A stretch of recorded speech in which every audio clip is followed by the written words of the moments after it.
पाकिस्तान आपको पता है कि हम कहते हैं कि ज़राई मुल्क है और पाकिस्तान की ओवरऑल अगर आप मईशत का हुजम देखें तो उसमें 25% उसका कंट्रीब्यूशन है। लेकिन अगर आप ज़राअत के शोबे की बात करें और उसमें टैक्स की कंट्रीब्यूशन करें तो वो मेरे ख्याल में ना होने के बराबर है। और इसके हवाले से जो मकामी इदारे भी हैं, बैनुल-अक़वामी इदारे भी हैं, ये कहते रहे हैं कि जो ज़राअत का शोबा है जिसकी इतनी ज़्यादा कंट्रीब्यूशन है उसको भी टैक्स नेट में आना चाहिए या जितना उनका टैक्स बनता है वो टैक्स देना चाहिए। लेकिन शहबाज इसमें इशू एक ये है क्योंकि जो एग्रीकल्चर है वो तो एक सूबाई सब्जेक्ट है और फेडरल गवर्नमेंट अगर चाहे भी तो ज़ाहिर है कि उसका मैंडेट एक लिमिटेड है। बट इस केस के अंदर कोशिश जब ज़ाहिर है कि फेडरल गवर्नमेंट कोशिश तो करती है कि ओवरऑल उसका इम्पैक्ट पड़ता है आपके रेवेन्यू कलेक्शन में, तो कुछ इनिशिएटिव्स पंजाब और सिंध की तरफ से लिए गए थे कि किसी तरीके से जो ब्रॉडन किया जाए और जो ज़राअत के शोबे से जितना टैक्स नहीं आ रहा उतना लाया जाए। बट रिसेंटली सिंध गवर्नमेंट ने एक फैसला लिया है जिसको बैक टू स्क्वायर वन हो गया, तो ये क्या माजरा है? देखिए कामरान, ये फैसला सिर्फ सिंध हुकूमत का नहीं है। सिंध हुकूमत का इसलिए सामने आ गया, वो कानून में तब्दीली के जरिए किया उन्होंने, और पंजाब हुकूमत ये काम पहले ही कर चुकी थी। चूंकि पंजाब हुकूमत ने स्मार्ट प्ले किया, वैसे गलत जगह पे स्मार्ट प्ले किया कि उन्होंने ये काम नोटिफिकेशन के थ्रू कर लिया, पता नहीं चला। इसका बैकग्राउंड ये है कि जब पाकिस्तान और IMF का प्रोग्राम फाइनल हुआ था तो उसमें जैसे आपने खुद कहा कि एग्रीकल्चर इनकम टैक्स जो प्रोविंशियल मैटर है, तो उस प्रोग्राम की एक अहम शर्त पहले भी थी और अभी भी है कि जो चारों सूबाई हुकूमतें हैं वो एग्रीकल्चर इनकम टैक्स के 4 नए कवानीन लेके आएंगे, और वो जो उसका बुनियादी मकसद ये है कि एग्रीकल्चर इनकम टैक्स का भी वही रेट होगा जो वफाकी हुकूमत के टैक्स जो कवानीन है उसके तहत किसी भी बिजनेस इंडिविजुअल का मैक्सिमम रेट, मिनिमम से मैक्सिमम जो भी स्लैब्स हैं सारी वो सेम होंगी। तो आपको पता है कि जो बिजनेस इंडिविजुअल्स हैं जो वफाकी हुकूमत जिनको रेगुलेट करती है टैक्स कवानीन के जरिए, उनका जो टैक्स रेट है वो 15% से लेकर 45% तक है इस वक्त, और उसमें सरचार्ज भी है तो वो मिला के कोई 48-49% हो जाता है। तो उसके हवाले से उसी को फिर कॉपी किया चारों सूबाई हुकूमतों ने। तो चारों सूबाई हुकूमतों ने नए लॉज को पास किया, सिंध ने, पंजाब, बलूचिस्तान, खैबर पख्तूनख्वा में। पंजाब हुकूमत ने यह चालाकी की कि उन कवानीन के अंदर उन्होंने अपना कानून तो पास कर दिया एग्रीकल्चर इनकम टैक्स को, उसके अंदर उन्होंने ये इख्तियार पंजाब हुकूमत ने अपने पास ले लिया कि इसके जो टैक्स रेट्स हैं जो अभी तो उन्होंने वो दे दिए, उन्होंने कहा जी ये जो टैक्स रेट्स हैं ये हम तब्दील कर सकते हैं नोटिफिकेशन के जरिए, जो कि एक स्टैंडर्ड आपकी एक अच्छा कानून नहीं कहलाता। इसके बरक्स जो सिंध गवर्नमेंट थी उन्होंने जो इख्तियार था टैक्स रेट में रद्दोबदल का वो उन्होंने सिंध असेंबली को दे दिया, जो कि होता है क्योंकि पार्लियामेंटेरियंस का, लोगों के रिप्रेजेंटेटिव्स का ये राइट होता है वो कौन सा टैक्स और कब लगाएं, चाहे उसको हुकूमतें ही प्रपोज करती है बट अप्रूवल पार्लियामेंट देती है या प्रोविंशियल असेंबली देती है। तो इस केस में सिंध ने वो राइट उनको दे दिया।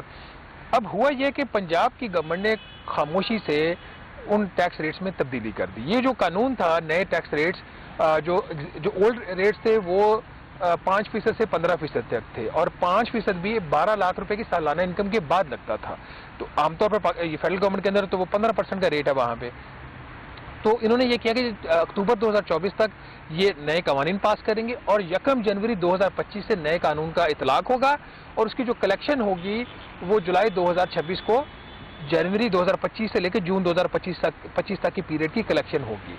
इन्होंने अब ये किया कि जब वो कलेक्शन का वक्त है, पंजाब हुकूमत ने थ्रू नोटिफिकेशन ओल्ड रेट्स को रिवाइज कर दिया, और सिंध हुकूमत ने एक ऑर्डिनेंस लेके आई, उनके गवर्नर ने ऑर्डिनेंस इशू किया 2 दिन पहले, जिसके तहत उन्होंने कहा जी कि ये जो नए हायर रेट्स हैं 45% वाले, इसका इतलाक नए माली साल जुलाई 2026 से स्टार्ट होगा, और फिर इसकी कलेक्शन अगले साल जुलाई 2025 में ये स्टार्ट होगा, और कलेक्शन इसकी अगले साल 2026 में होगी। इसका मतलब ये हुआ कि जनवरी से जून तक का जो पीरियड था उसमें पुराने वही 5 से 15% वाला रेट। तो ये तब्दीली उन्होंने ऑर्डिनेंस के थी। एक तो तब्दीली ये इन्होंने इसके अंदर की, दूसरी तब्दीली उन्होंने ये की कि उन्होंने पंजाब हुकूमत को कॉपी करते हुए उन्होंने जो इख्तियार था टैक्स रेट में रद्दोबदल का वो भी उन्होंने अब अपने पास सिंध की हुकूमत ने भी रख लिया, जिस तरह पंजाब की हुकूमत ने रखा। तो सिंध की असेंबली से वो राइट वापस ले लिए कि अब तीसरी तब्दीली उन्होंने ये की कि आइंदा जो भी नोटिफिकेशन होगा टैक्स रेट्स में रद्दोबदल का, उसकी जो तारीख क्या होगी उसकी इम्प्लीमेंटेशन की, अगर फॉर एग्जांपल जुलाई 2026 में अगर कोई नोटिफिकेशन निकालना चाहते हैं वो अगले साल, तो वो उसकी इम्प्लीमेंटेशन की डेट वो जुलाई 2025 भी कर सकते हैं। तो ये सारा उन्होंने ये जो किया चीज़, ये अब क्लियरली IMF के प्रोग्राम की जो वायलेशन में वो चला जाता है। अब इसमें इन्होंने चालाकी फॉर द टाइमिंग, तो ये दोनों हुकूमतों ने ये किया, उन्होंने कहा जी कि रेट्स को मुकम्मल ख़त्म नहीं कर रहे, इसको हम 1 साल के लिए डिले कर रहे हैं, जिससे एक इंप्रेशन ये जाता है कि 1 साल डिले कर रहे हैं, तो इसका मतलब ये है कि अभी भी उसको ये कमिटेड है।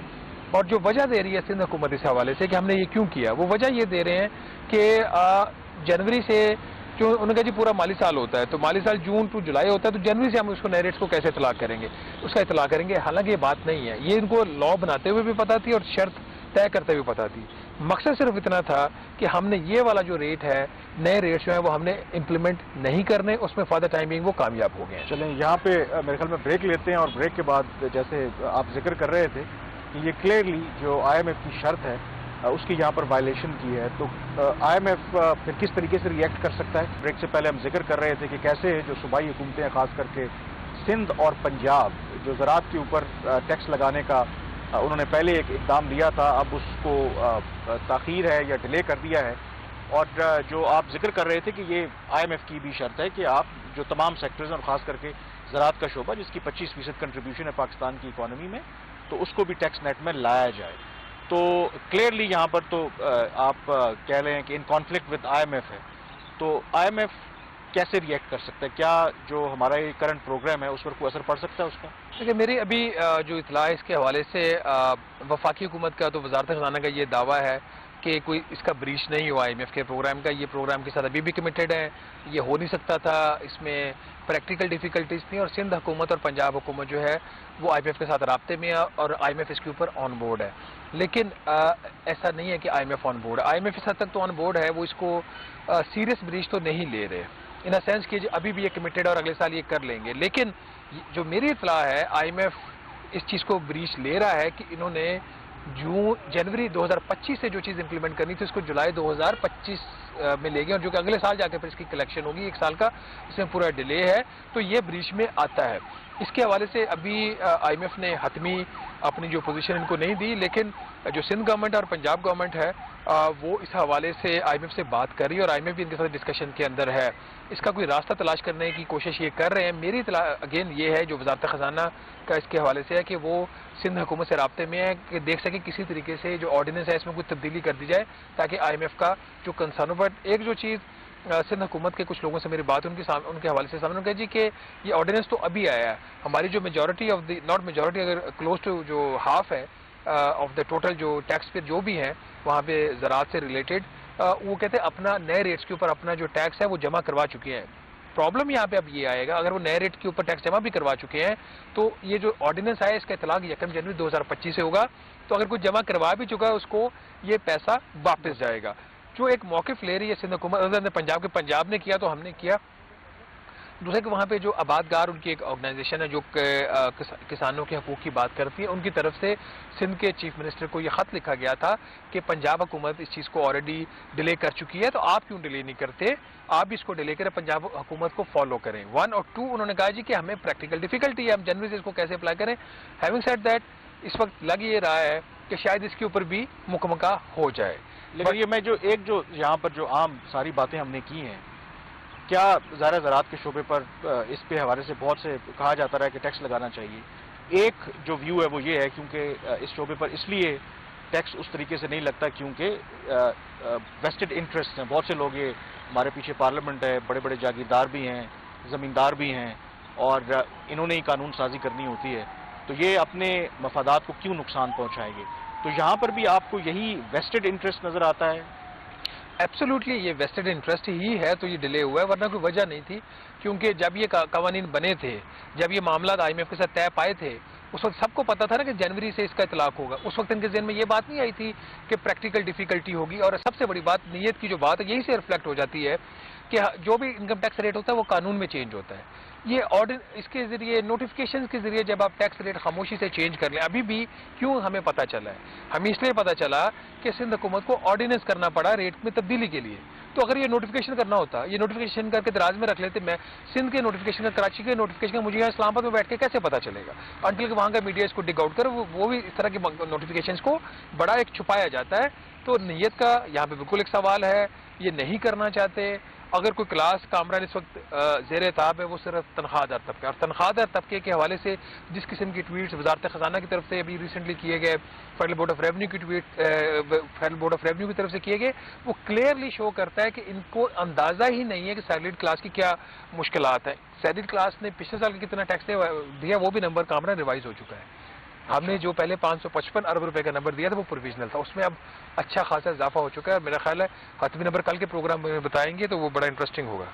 तो इसका मतलब है कि इसमें ऑब्वियसली फिर वेस्टेड इंटरेस्ट भी हैं, तो ऐसा नहीं है कि गवर्नमेंट होता ना कि क्योंकि फार्मर्स के इश्यूज भी होते हैं कि उनके जो छोटा फार्मर है उसके मफाद में उन्होंने ये काम किया, बेसिकली इस तरह की कोई कहानी छोटे फार्मर की बात होती है तो सबसे पहले मैं बोलता ना, हम देहाती बैकग्राउंड से, हमें पता लोगों की मुश्किलात, इन लोगों से ज्यादा पता है जो यहाँ पे बैठे हुए हैं।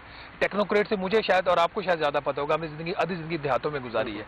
और दूसरी बात यह कि यहाँ पे 6 लाख रुपए की जो सालाना आमदन हो वैसे एग्जाम्प्टेड है जैसे मेरी और आपकी भी है, ठीक है। तो जिसने जो जितना कमाना उतना टैक्स देना है।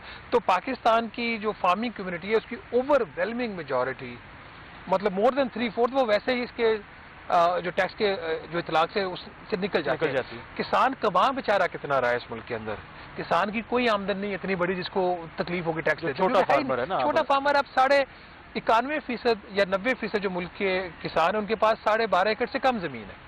मेरे ख्याल में ये बात लंबी हो जाएगी, इस पे बहुत डिस्कशन हो सकती है, वक्त क्योंकि हमारे पास कम है। बेसिक प्रिंसिपल ये है कि वो फार्मर हो, दुकानदार हो, तनख्वाहदार तबका हो, एक कानून आप लागू करें कि अगर आप पैसा कमा रहे हैं, आपकी इनकम जो है अगर है आपकी, तो उसके मुताबिक जो भी एक टैक्स आपका बनता है तो तमाम वो दें, क्योंकि पैसा तो आप कमा रहे हैं, शोबा कोई भी हो। तो ये यहाँ पर असल में प्रॉब्लम है। बहरहाल प्रोग्राम द रिव्यू से इतना ही। मुझे कामरान यूसुफ और शहबाज राना को आप इजाज़त दीजिए। अल्लाह हाफिज़।